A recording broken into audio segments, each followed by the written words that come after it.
Biz böyük bir ailə idik, gözəl yaşayırdıq.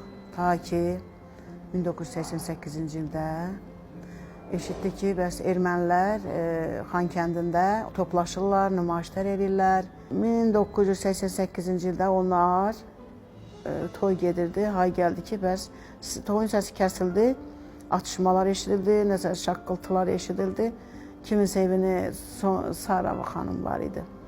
Onun evinə od atıblar, demə o səslərdə şiferlər çatdı, partlayırmış onun səsləri. Yoldaşım polis işləyirdi, Xocalı aeroportunda polis nəfəri müfəttiş işləyirdi. Gördüm yüyürə-yüyürə gəlir. Dedim, nə olub ona səsdir? Dedi, ermənilər hücum edib kəndimizə. Kamazlarla, zillərlə Xocalıya hücum edib, Xocalını yandırırlar. Çayın özü də bir kəndimiz idi. Dedi, qız gəlin oraya geçsin ki, kişilər onlara müqavimət göstərsin. Belə 4 il yaşandı.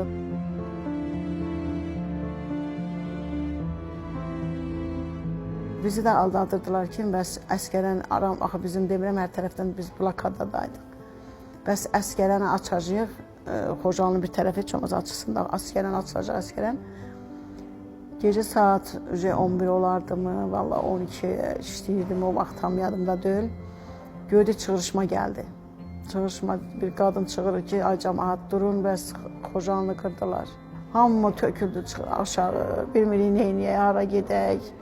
Bu nədir sözdür, bu nədir? Düzdür, Xocalıya həmişə qar yağırdı. Amma o boyda yağmamışdı da.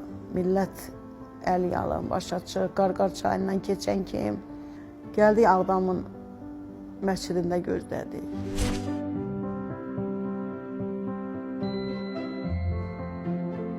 Ən birinci mənim atamı gətirdilər. Orada meçiddə uzatdılar, o meçidin içinə. Biz də pəncərədən baxırıq, özünüz görürsünüz o epizodları. Hamımızın üzümüz çırıq-çırıq. Bilmirik nə eləyək də, əlacımız ona qalır. Elə birdən yerimiz var. Dedi ki, bəs sən yoldaşını da gətiriblər. Orada bir bansə kimi yer düzəlmişlər, vagonlarda nədə bilməm, Ağdam. Dedilər, yoldaşın sağdır. Və xərəkdə oturulu gəldi. Atamı qoydum elə.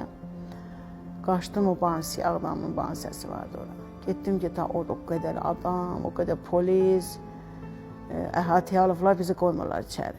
Əliyev Əbu Fətəloğlu, atamın da adı Hüseyin Ömüşün Səmədoğlu. Kamil Bakıdan gəlmişdi, orada mavin idi.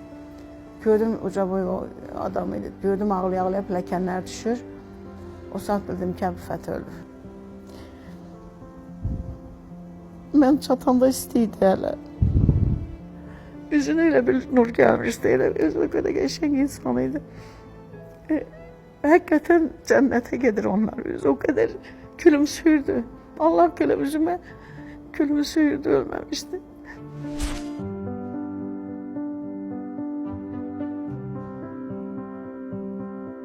Bacım Hüseynova, Əliyeva Heyramışdı qızı. 3 oğlu var idi. O ikisi, indiyənə kimi heç bir xəbər yoxdur, itkin düşüblər. Amma bu balaca oğlu Mehdi 3 yaşında kolun qırağında, qaranlıqda ağlamağına görə ağlayanda ermənilər eşidib, gedib götürmüşdü. Onu götürüb gətirmişdi. Orada da tövlədə bizim cəmaat nə qədər girovlarımız vardı. Oraya gətirib ki, bu kiminkidir. Babası da orada, elə oradaymış. Həmişə xəbərlərdə göstərirlər, ağ-yağılıqlı uşaq, gözü qarı, belə gözündə yaş burasında da kol cırıqdı. Həmin uşaq, mənim bacım balası.